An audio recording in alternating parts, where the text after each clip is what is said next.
Hey everybody, this is Ed, My Figure Universe, and this week on Boosting the Signal, I have a man that probably doesn't need an introduction, but I'm going to do it anyway. You know him because of the toys that made us. You know him because of the movies that made us. You know him because of, well, the center seat. Hopefully, you know him from that. It's Brian Volk-Weiss. Oh yeah, you know him from Nacelle. How you doing, sir? I'm all right. Thank you for having me on. I love your Oh, background. oh, appreciate it. Thanks for being here.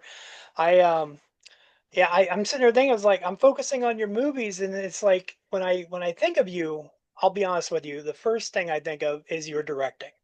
I know you have, Nacelle toys, and I'm excited about the Star Trek toys, but I think about the first introduction that I had to you, first time I saw your name was probably on the Toys That Made Us, followed up by I'd say Silent but Deadly with Kevin Smith. I remember seeing your name on that and going, hey, I know that name. Huh. But no, glad you're here. How are you doing? I'm good. I'm good. I am, it's funny. I always say lately, last few years, I'm having like a Benjamin Button career. So many people I know are like either bored with what they do or can't find work and all this stuff, really dark stuff. But I'm very blessed. We're having the opposite. People are always, I'm turning 50 next year, and people are like, you starting to think retirement and all? And I'm like, 15 years ago I was. It was pretty tough back then. Now it's a lot of fun. Yeah, yeah, I get you. It's finding your second path in life later in life is good. I'll be 50 soon myself as well, so I understand, and like I started thinking about what I wanted to do, and it came down to this. I was like, let's help others if I can. Let's get that signal out, boost them up, and even like today, I don't really think you need my help much, but I really enjoy Oh, wanting to we talk to do. you. We do, man. We do. That's why I'm so grateful. You've been there. It's funny. We get a lot of people doing comments and everything, and we're so grateful for all of it. But you have done so many, and from day one, and you've just been absolutely wonderful to us. So we absolutely need and are appreciative of all the 50,000 person account, a 10,000 person account, a 32 person account. Yeah. It really, as cheesy as it is, it really does all add up. Well, every like counts, every word counts, and Yeah. I, I have to say I have nothing but positivity towards every product I've seen that you put out. Thank you. And I look forward to the Star Trek figures, especially because I came for Star Trek, but I stayed for everything else. Now All right. I am curious. We know a lot about the figures, and I know you've got New York City Comic Con coming up, and I will probably put this out before New York City Comic Con, unless you say something, and then I'll put it out after if you accidentally spoil anything, just in case. But I am curious about a couple of things about the figures that I've been wanting to ask you face to face, just to get an answer on. So I'm going to do it today. Fire All away. right. I'm here. Wave one of the figures, you've already established that they would not have stands, Right. but I'm curious, will we have peg holes for stands? Yes. Okay, Yes. that was one of my bigger questions. I've been wanting to know, like, if there is a type of stand we could look for to possibly have to go with these ahead of time. Um, Ed, you probably know this about me because we're friends on social media. I'm a pretty straightforward guy yeah. that leans towards bluntness. I have over 5,000 toys in my collection. I don't know a goddamn thing about stands. Okay. The only stand I ever bought, I went out of my way to buy, was because my vintage He-Man figures kept falling over. And I asked a friend of mine about it, and he told me a special place that makes special stands for He-Man. That is all I know about stands. But I can tell you, our figures have peg holes, and they are deep. One of Sweet. my things I can't stand is when they make the holes smaller than the pegs. No, no, I So get that. yeah, No, they I but get but that. it's like a traditional sized hole, so it should work for any stand. All right. I have another question about Wave One. I've seen Okay. the packaging on Wave One, and I see that there is they're all uniform with the red color and the design, with the exception of what show is represented. When Wave Two and Three come out, is it in your mindset to have them uniform with Wave One or a different color? There'll be a different color. Okay. Yeah, I, every wave. It's funny. There's an idea that I had that I was, as it relates to the packaging, that unfortunately I was not allowed to do, which is fine. You know, Paramount, we could not be a better partner. We couldn't ask for a better partner, and I don't have to say that, but it's true. But I had, I'll tell you what it was. No reason not to. I wanted every wave. I wanted the packaging to be based on vintage packaging. So okay. wave one would have been like Mego packaging. Wave two would have been like Galoob packaging from Star Trek 3, yada yada yada. Oh, okay. But Paramount, and I believe they were right, Paramount A really wanted a uniform look within the waves, and two, because next year is the 60th, they really wanted a lot of what we're doing to sync up with all the celebrations that they have planned. But they will look. It's funny. I just got the Wave 2 artwork yesterday, and it is similar but different. I have to say that was one of the last minute questions that came to my mind last night while I was laying in bed thinking about this. It's like I gotta ask about the packaging, and um, yeah, it's definitely something I'm looking forward to, especially with the 60th anniversary coming up, and the uniform. I can imagine with them if there is shelf space available in stores, you want to have them be able to be interchangeable with. I get that. I get it.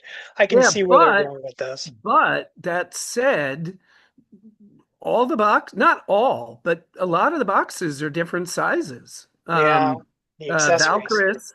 Valkrys's box is probably twice the size of Tuvix's. Captain Kirk's box will be twice the size of anyone else. That makes sense. I didn't think about the width. That's a good call. And the depth, because Yeah, you'd have, yeah, a yeah, horse no, is going to be Kirk's going pretty to be big. huge. Um, I'd seen recently Crusher Combo, Jesse at Crusher Combo had posted when she had seen you in Salt Lake City, Utah, and you had given her some information, and she made sure to pass along the Cisco figure information. I was really pleased about that. And so I don't really need to touch on that except to say, loving everything I'm hearing, looking forward to all things Cisco, of course. Is there anything you can tell us that we may possibly see at New York City Comic Con?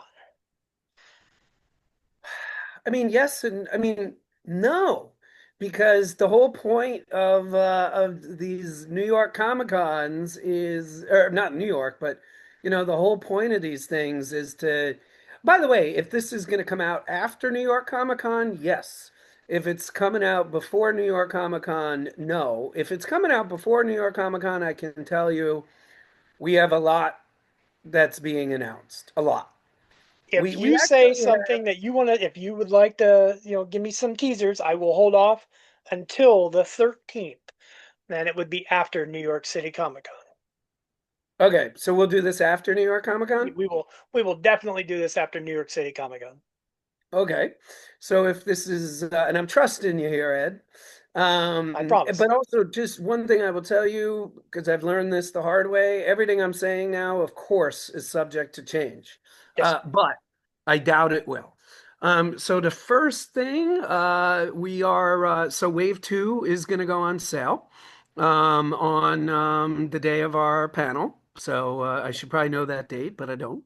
But I think it's around October 9th. So yeah, so Wave 2 is going to go on sale. We are going to have the second Wave 3 reveal, which is Spock. Sweet. So we're going to have the Spock reveal. We have a tease for that, I think, on Thursday. Um, We are, what else? Trying to think. There's one thing I cannot tell you because there's a third partner involved that I can't fuck with. Well, by the time Um, we were watching this, I'll know. So, yeah, I'm just worried if it doesn't get announced. Yeah, that I can't talk. We have a here's what I can allude to. Here's what okay, I can allude to.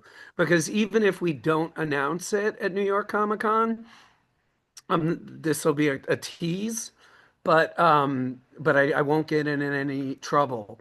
Um, there is likely, highly likely, a a let me put it this way. As of now, the public knows we are putting out two waves in 2026, right? right. There is a good chance we are putting out three waves in Wow. 2026. And the new wave will be the biggest wave we have done ever as a company. Interesting. So it'll be the most amount of figures. And there is another part of it um, that I think will make people very happy. I look forward to that.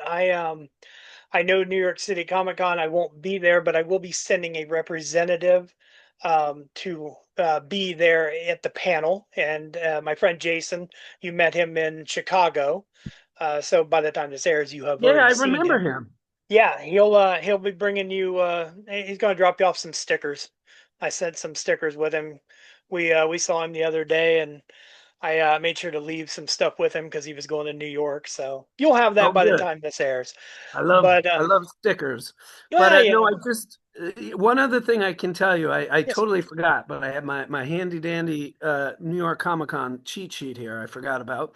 Um, we will also be revealing, and this might be a toy industry first. We're going to reveal an accessory Sweet. before we reveal the figure. Ooh, Um, but let's see how good you like guessing games, I Ed. love guessing games. Let's see if you can figure out this accessory. Okay. The accessory is based on something that after they filmed the scene required a broom. Well, then I'm going to assume broken glass. Yep, I'll say Star Trek First Contact, Picard's Ready Room. indeed. So we're gonna have the we're gonna reveal the actual the what's called a painted master of the ships, and it's a pretty cool accessory because um, there's a before and after. Well, that's going to be So interesting. you can display it perfectly with all the ships looking gorgeous, or you can display it with the glass shattered and the ships all fucked up. I like that. That's really good. So, are we looking forward to a what's in the box at New York City Comic Con? No, we Oh, will have that at Toy Fair in okay. February, and I'll tell you this right now, that will be when we announce the reveal of the mysterious two-pack in Wave 3. Yeah, I'm still curious about that. I've seen a lot of really good guesses out there. I have to say the let this be your last battlefield is probably my favorite guess that I have seen. Listen, normally I would never do this, but everybody is guessing that. Yeah. So I will jump up and down and tell you that it is not what it is. See, that makes me even more curious. I mean, don't get me wrong, that's a great one. I'm not really sure how it would go over in today's society, whether than with Star Trek fans, but I'm curious and I look forward to it.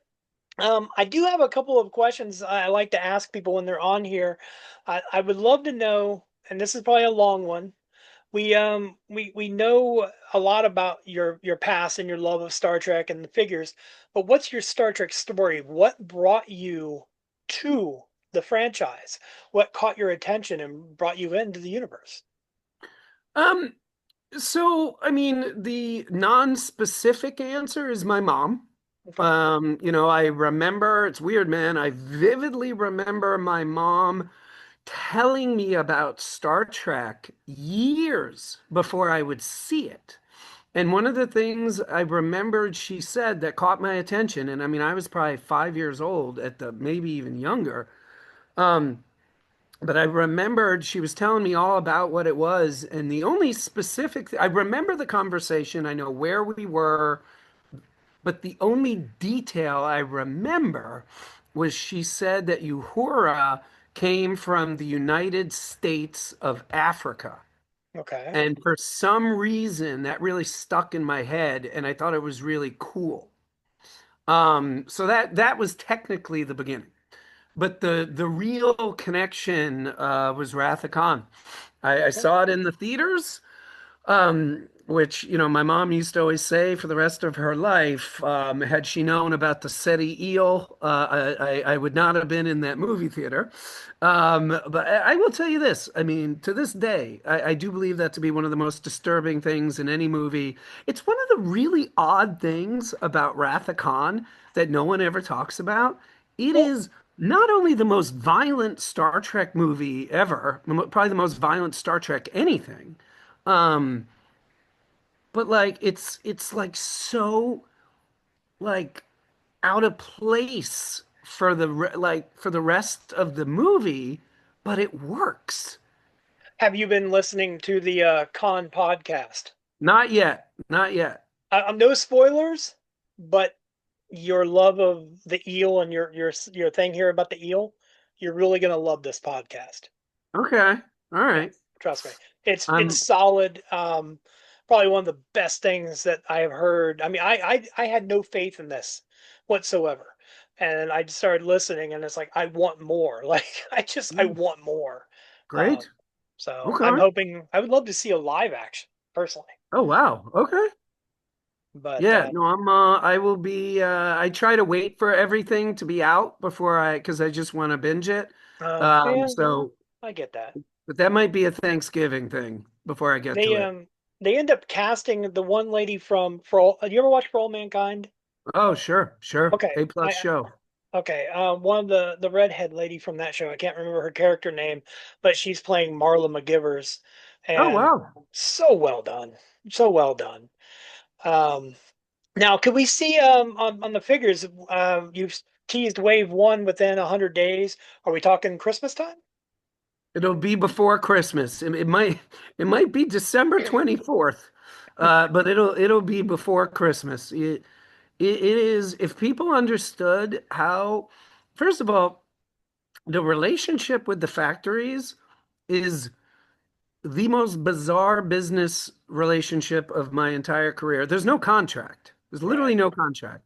So you're sending six-figure wires across the Pacific to people you've never met, to a city that if it wasn't for the factory, you'd never heard of. I mean, it's really wild.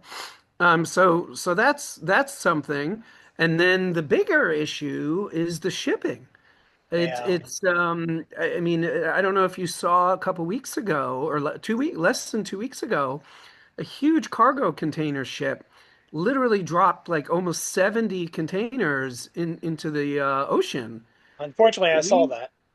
we've had a ship with our Moo Mesa toys in it that's docked, but because that other ship lost those packages, they haven't been able to unload our ship. Hmm. So it's like every single thing is like it's just so hard. So I'm very nervous, but as of now, we are 100% on schedule to be here before Christmas. All right. Well, that sounds good. I'm looking forward to it. I know when mine arrive, I'm going to do an entire episode of just opening them and checking them out. It's yeah, no guest that week. It's just going to be the figures. They are the guest. But Thank you yeah, in advance. yeah, it's really looking forward to that. And the overseas thing with, excuse me, with companies, if I may, I have an independent toy maker I know that made these, and they're like Nice. ghosts of Indiana Jones and Superman. And I have heard many times how many troubles he has gone through with factories, even stealing molds and then selling them, and just the insane crazy things that happen over there. And losing money because of theft. So yeah, my heart definitely goes out to anybody that's being affected by that, by you being affected by the cargos and everything else. It's not bad. It's not good. I mean, it's not good at all. So, but I don't know how much more time I have with you here, but Yeah, let me see. Yeah, I'm good for another about 25 minutes. oh, okay. Well, then I'm going to ask a couple more questions I've had set aside. Um, okay, so we're going to go outside of Star Trek. Okay. Okay, I can do it. And I'm curious, what is the one thing that you collect that would surprise even people that just casually know you? Well, my first answer, I don't know if this would surprise people or not who know me, but I'll Okay. give it to you. But I know there's stranger. But I am obsessed. I have an entire shelf. I have multiple shelves dedicated. I have an entire collection dedicated to Standard Oil paraphernalia. Mm. And it's a very, very, very hard thing to collect because first of all, Rockefeller, which is weird because if you take into account inflation, he's the richest human who's ever lived. He built the first conglomerate. Like what he built is directly related to how Google operates, how um, SpaceX operates, you know? No one had ever built a company like it. There was nothing even close. And he had a really bizarre, he thought marketing was like cheating. So because he had this attitude, which to marketing, which lasted past his death, um, there is very, very I mean, it was a 80-year-old company. So you would think, somebody who did a Coca-Cola collection would probably need a 200,000 square foot museum that wouldn't even cover 1% of all the marketing Coca-Cola's done. There is I would say I probably have 80% of any Standard Oil anything. I might even, for all I know, have the biggest Standard Oil collection on Earth, for all I know. But it's very easy to do because there's very little to collect. It So that would probably be the most random thing I collect. But I also collect, okay, here's a good one. okay. Because people who know me probably wouldn't be surprised that I collect that. Here's something people would be surprised. Food related stuff. Okay. Yeah. Like So McDonald's toys. no, I'm not even talking about that. That's in a separate section, actually. Oh, okay. So that's funny. I'm not even talking about that. I have, um, just to think of it, I have one of the, and I paid $50 for this like a year or two ago. I have a mint condition. Do you remember McDonald's did this burger that like it was like Jason Alexander did the commercial and it was like the cool side's cool, the hot side's hot. Yeah, okay, yeah. It was the McBLT. Something like that. Yeah, Yeah. I do remember those because yeah, they So had the like styrofoam containers. yes, and that's why they stopped making it, by the way. It was a huge hit, huge. But they stopped because that was right when the environmental movement got real Yeah. strong. So I have an entire shelf. I'll give you another example. I'm so excited. No one's ever asked me this before. I went to last year the premiere of Beverly Hills Cop 4. No, that's a good And movie. at the premiere, they were giving away these tiny little pizzas that came in these tiny little pizza boxes that said Beverly Hills Cop 4 on them. So I have an entire mini collection in my collection of crap like that. That's kind of There's a cool though. transforming ketchup bottle you may have seen. It's literally a I've ketchup bottle that becomes a spaceship. It's an official Heinz product, by the way. They made okay. it. It is bonk. If you're not familiar, go to YouTube and watch a video on it. It lights up. It makes Oh, I sound will. effects. It literally look if you didn't know what it was, you wouldn't look at it twice. It looks like a completely accurate ketchup bottle I'll from like definitely have 10 to feet look that away. up. And then it transforms into a spaceship. So I have an And entire collection of that kind of stuff.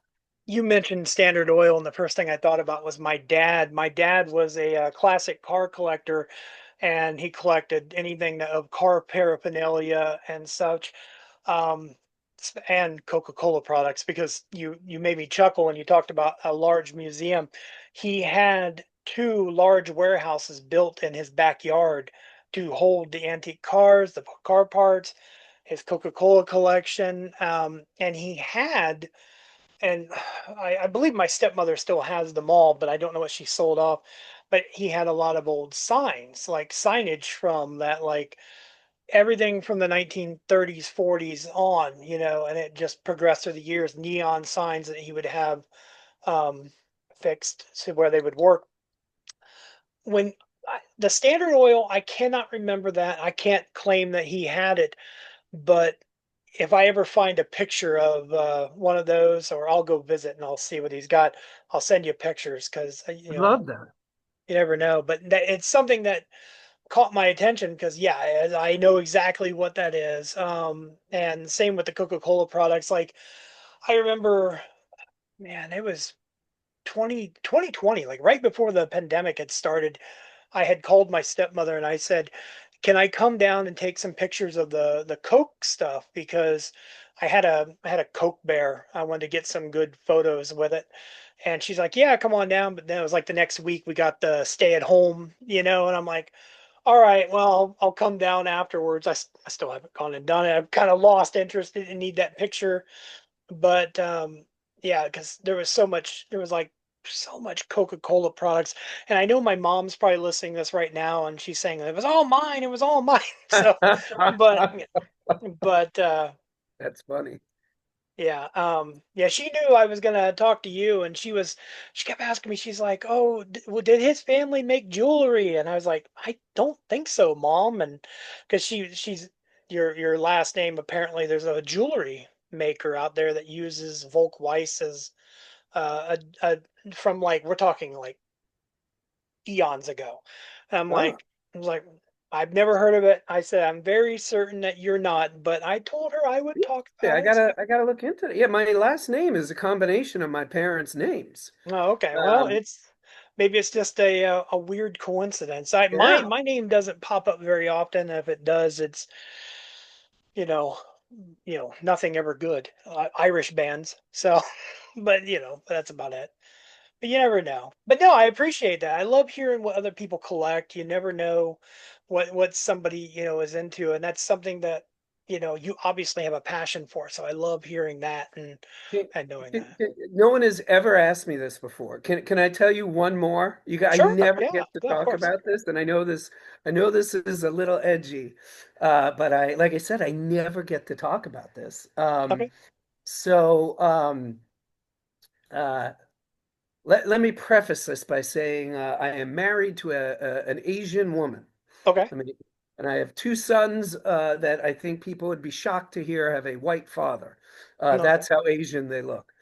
Now that I've said that caveat, yeah, man, dude, there was this cereal in the late 50s, early 60s, and it's just a regular cereal, whatever. But it might have even been like cornflakes or something. Mhm. Like, but they, the way Tony the Tiger and, the Snapple, Crack and Pop and all that, this cereal came up with a mascot whose name was Sohai. Okay. And Sohai was the most cliched Asian looking Japanese man you've ever seen. He had a rickshaw, he had the big hat, big straw hat, like I mean the most cliched Asian stereotype you could ever have.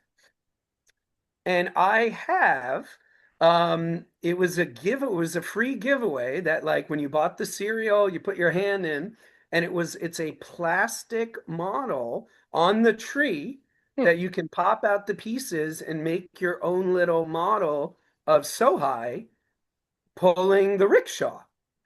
So Interesting. I have it in my collection. I have the instructions. I have the whole models completely on the tree. So it's perfect.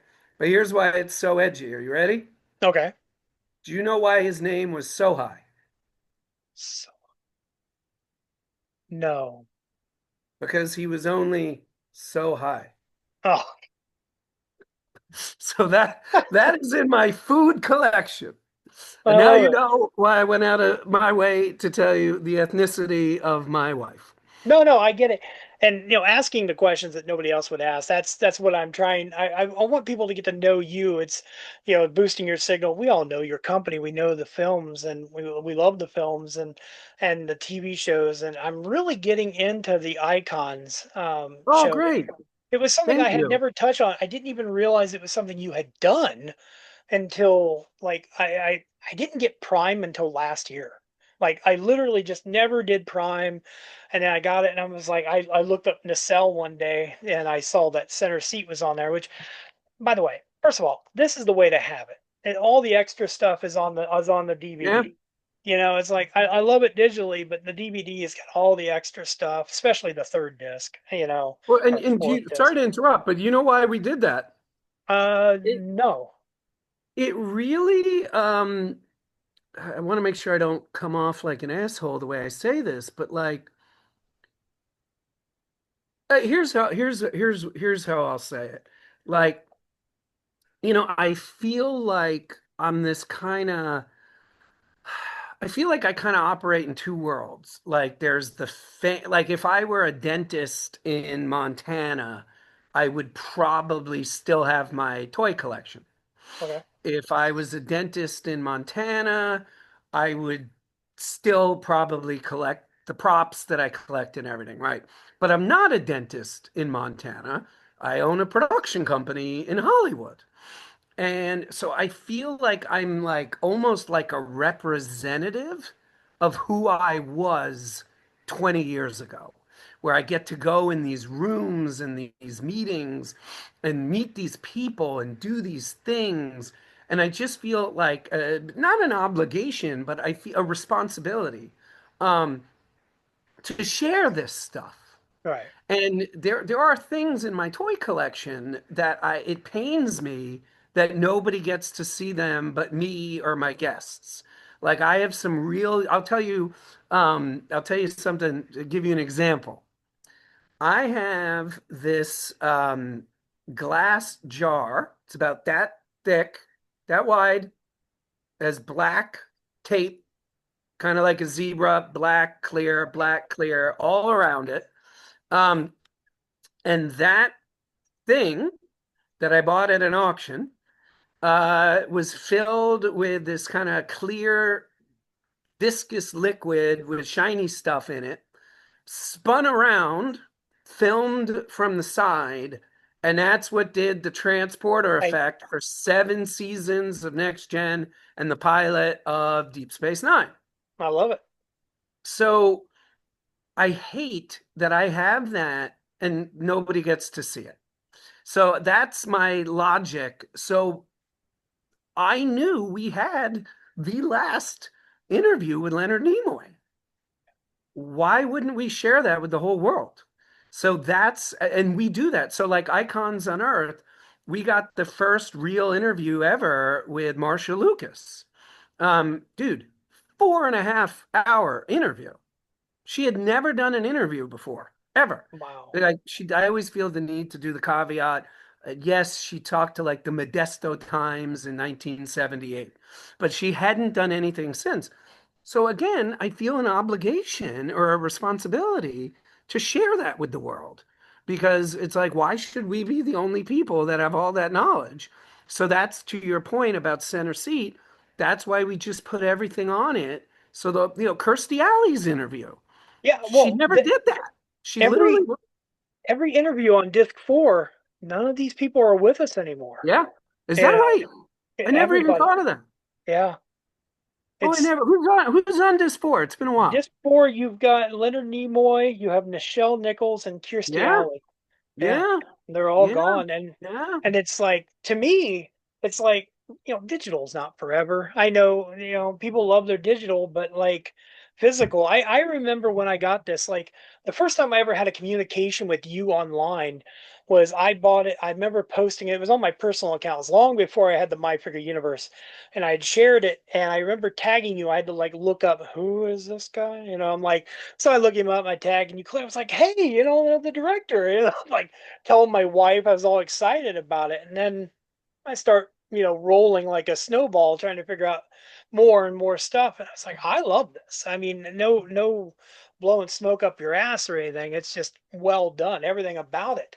And that's one thing I truly loved. And the icons is another example. Like I'm starting on The Simpsons because I was like, it's great. And this does lead me to wonder, have you ever gotten or do you still get starstruck?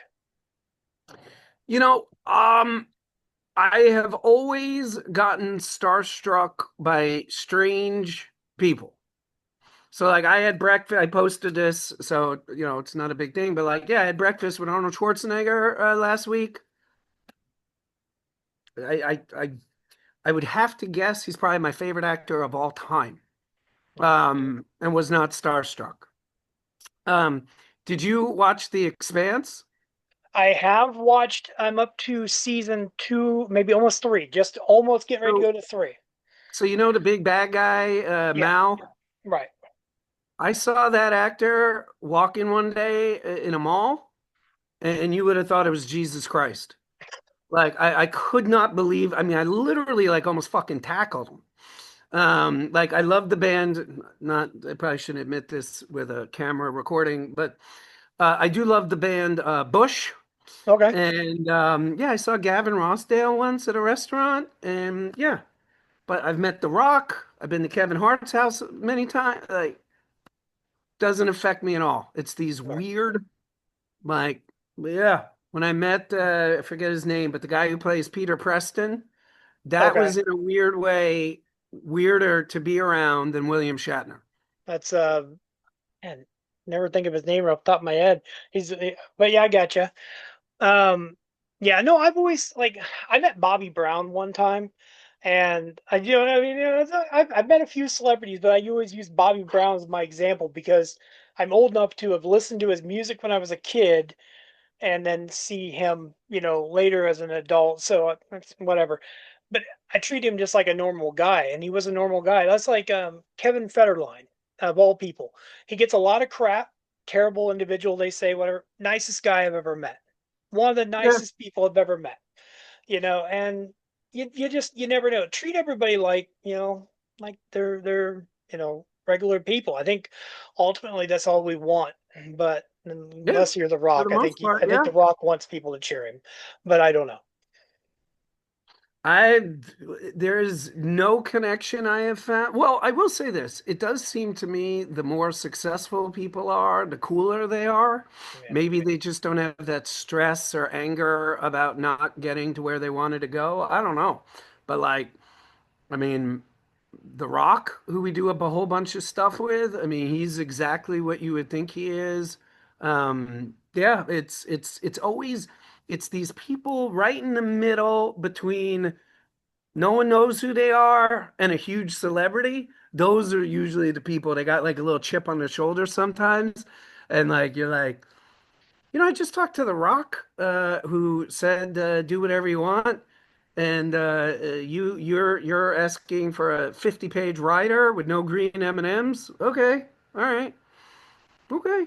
Yeah, so it is interesting. yeah. Well, it's a good dichotomy there. I like that. That's good thoughts, and I appreciate all of your input. I do not want to take up a lot of your time. Otherwise, I could have you here probably all Yeah, day. yeah. No, let's wrap it up like 2 minutes or so. I want to tell you something when we're done too. Okay. Well, I will. Thank you. It's kind of a weird thing to ask you, but do you want to tell anybody where to find you and what to follow? I am on Instagram, pretty much Instagram under my own name. There's the Nacelle Company is on all social media and everything. I am technically on Facebook, but I never ever ever look at it. So, I click like on a few things every now and then, and it's well, what I post on Instagram goes on Facebook, so people think I'm on it. But Uh, like if people DM me on Facebook, I probably check that mailbox maybe twice a year. I get that. I get that. Well, I appreciate your time. I really do. And I look forward to everything that by the time this airs, I've already seen at New York City Comic Con. And thank you everybody for watching. And yeah, all right. And live long and prosper. May your journey be free of incident.